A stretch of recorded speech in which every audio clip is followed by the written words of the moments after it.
43rd session of the United Nations Human Rights Council starts on Monday. And it comes at a time that both of us know there are a lot of questions being asked around the world about the exact nature of the actions of the Chinese authorities in Xinjiang province.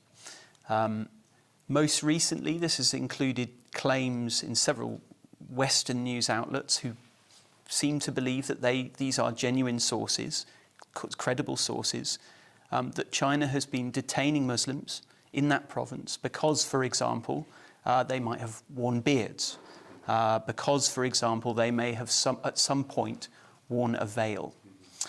Are you saying, as the Chinese government, that there is not a shred of truth to any of those claims?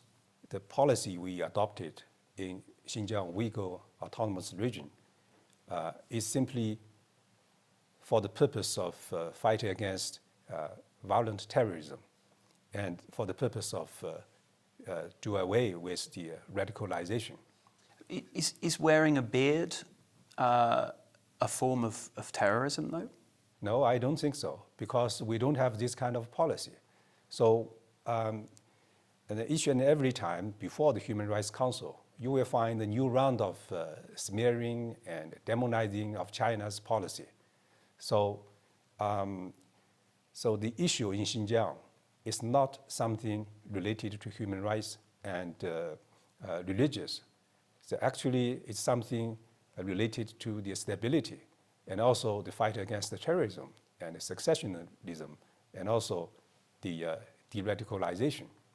So the policy is aimed at those targeted personnel which might be influenced or committed some terrorist activities.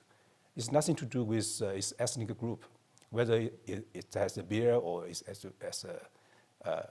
wear a veil or not.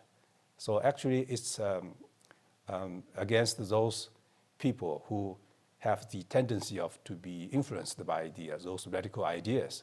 So that is why we take effective measures in the format of a vocational training center. It's like a boarding school. It's not like the media indicated it's a detention camp. So you would deny that anybody has been held because they wore a beard or because No, that is not our policy. But if somebody wear a beard or have the veil, that's not the key of the issue. So anyone who has this kind of dangerous tendency, we need to do something. It doesn't matter whether he has wear a beard or she has a veil or not. That is not the key of the issue.